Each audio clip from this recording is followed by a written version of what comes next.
देश की राजधानी के साथ उत्तर भारत के एक बड़े क्षेत्र में खतरनाक रूप ले चुके वायु प्रदूषण से निपटने के लिए किस तरह आधे अधूरे और सीमित प्रभाव वाले उपाय किए जा रहे हैं, इसका उदाहरण है दिल्ली सरकार की ओर से 13 से 20 नवंबर तक वाहनों को उनके सम विषम नंबर के आधार पर चलने देने का निर्णय। दिल्ली सरकार को यह निर्णय इसलिए लेना पड़ा क्योंकि इसके पहले जो कदम उठाए गए उनसे प्रदूषण में कोई कमी नहीं आई। इसके आसार कम ही हैं कि सम विषम व्यवस्था से कुछ विशेष हासिल हो सकेगा, क्योंकि वायु प्रदूषण का एक मात्र कारण पेट्रोल डीजल चलित वाहनों से होने वाला उत्सर्जन ही नहीं है। हवा की गुणवत्ता खराब होने के कारणों में पराली का जलना और सड़कों एवं निर्माण स्थलों से उड़ने वाली धूल भी है। जैसा खतरनाक वायु प्रदूषण दिल्ली में है, वैसा ही उससे सटे उत्तर प्रदेश और हरियाणा के शहरों में भी सम विषम की जो व्यवस्था दिल्ली सरकार लागू करने जा रही है, उसे उत्तर प्रदेश एवं हरियाणा की सरकारें भी एनसीआर के अपने शहरों में लागू करेंगी। इसके कोई संकेत नहीं। ऐसे में दिल्ली को वायु प्रदूषण से शायद ही छुटकारा मिल पाए, और यदि उसे थोड़ी बहुत राहत मिलती भी है तो उसके आसपास के शहरों में कोई फर्क नहीं पड़ने वाला। विषाक्त हवा से केवल दिल्ली एनसीआर ही नहीं जूझ रहा है। वायु प्रदूषण ने उत्तर भारत के एक बड़े हिस्से को अपनी चपेट में ले लिया है। इस बार तो मुंबई भी वायु प्रदूषण से जूझ रही है। एक समय जो वायु प्रदूषण दिल्ली एनसीआर तक ही सीमित रहता था, वह अब देश के एक बड़े हिस्से की समस्या बन गया है। इसका मुख्य कारण वायु प्रदूषण से निपटने के नाम पर किए जाने वाले कागजी दावे हैं। इसी कारण इस बार भी फसलों के अवशेष जलाए जा रहे हैं।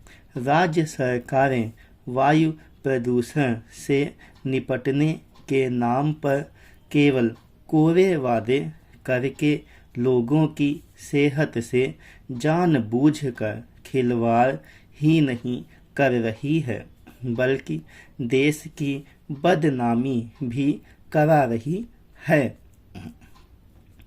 समय के साथ वायु प्रदूषण न केवल गंभीर रूप लेता जा रहा है, बल्कि उसका दायरा भी बढ़ रहा है।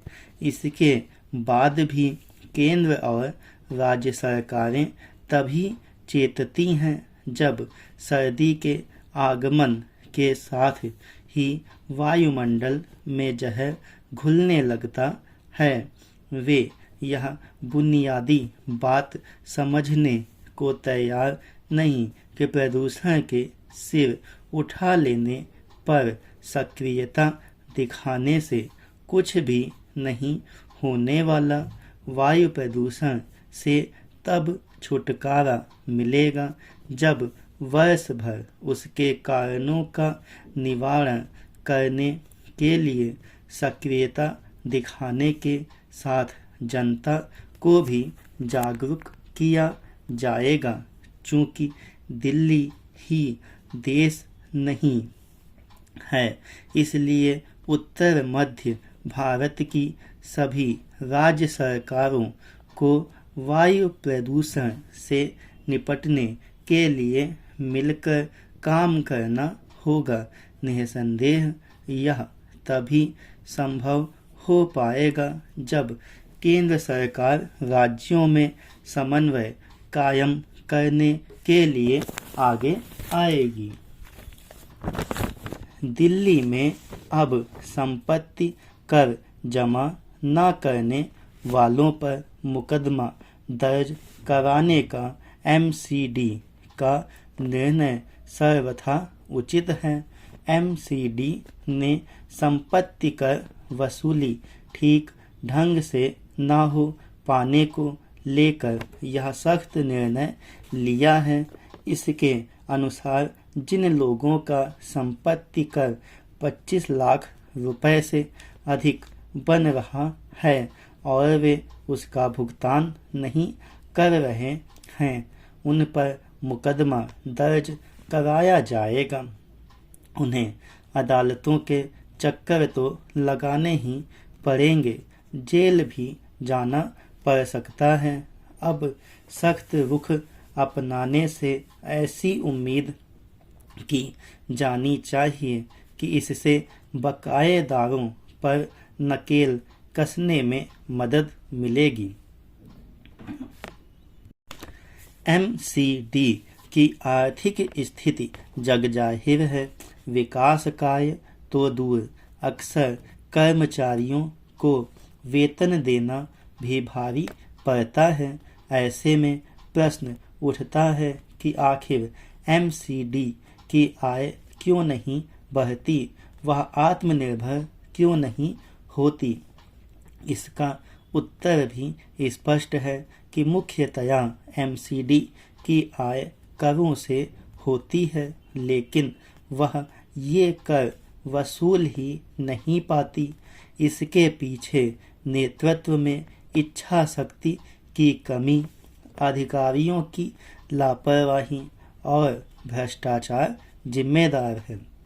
विगत कुछ वर्षों में इस दिशा में सुधार हुआ है और संपत्ति कर व कुछ अन्य करों की वसूली में वृद्धि हुई है, लेकिन फिर भी अभी बहुत लोगों से वसूली नहीं हो पा रही है।